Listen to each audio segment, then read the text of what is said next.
Assalamualaikum warahmatullahi wabarakatuh.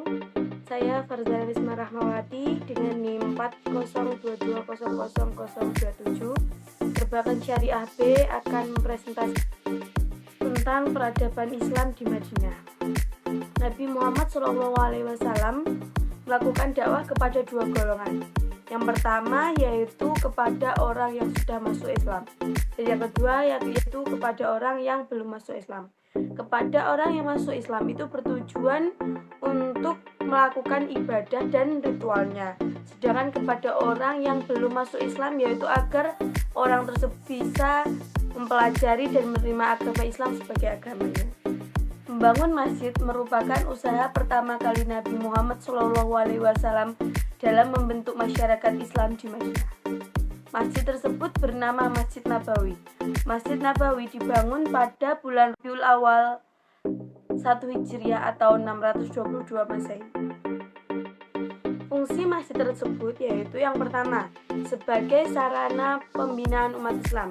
Yang kedua, sebagai tempat belajar agama Islam yang bersumberkan dari Al-Quran dan Hadis. Yang ketiga, yaitu sebagai tempat penyambung silaturahim bagi kaum muslimin. Yang keempat, yaitu sebagai sarana sosial. Yang kelima, sebagai tempat bermusyawarah. Yang keenam, sebagai tempat untuk menyusun strategi perang. Untuk membangun perekonomian, Nabi mendirikan sebuah pasar yang didirikan di dekat Masjid Nabawi. Didirikannya masjid tersebut yaitu bertujuan agar memberitahu umat Islam bagaimana ajaran Islam tentang roda perekonomian. Dengan dibangunnya pasar tersebut yaitu mendapatkan respon yang sangat hangat dari masyarakat sekitar. Karena apa?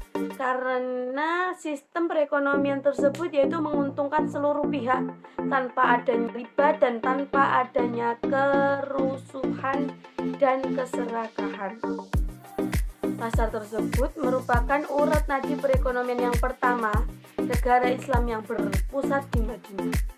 Pasar tersebut juga dapat menyatukan kedua saudara, yaitu kaum Muhajirin dan kaum Ansor. Kaum Muhajirin adalah orang-orang yang ikut serta dari Mekah bersama Nabi Muhammad SAW berhijrah ke Madinah. Sedangkan kaum Ansor adalah orang-orang yang menerima kedatangan kaum muslim dari Mekah. Yang selanjutnya yaitu perjanjian Hudaybiyah. Perjanjian Hudaybiyah itu terjadi ketika Nabi dan kaum muslim akan melakukan perjalanan ke Mekah untuk melaksanakan ibadah haji pada tahun 6 Hijriah atau 628 Masehi. Untuk menghindari prasangka dari kaum Quraisy, Nabi melarang seluruh kaum muslim yang ikut untuk tidak membawa senjata selain membawa hewan kurban dan pedang untuk menyembelihnya.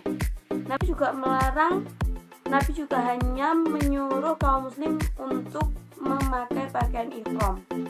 Mendengar kabar tersebut, kaum Quraisy menyiapkan sekitar 200 orang yang dipimpin oleh Khalid bin Walid.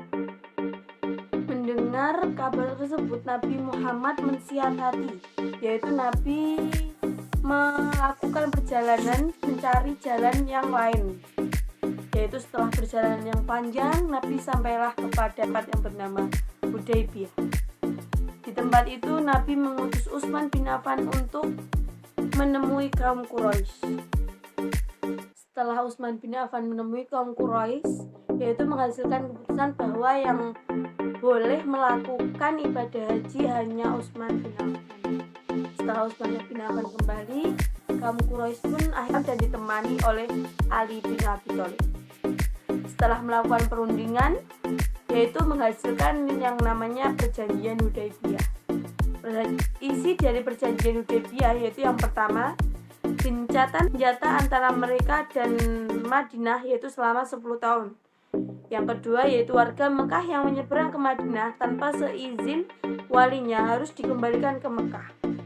Yang ketiga yaitu warga Madinah yang menyeberang ke Mekah tidak boleh kembali ke Madinah.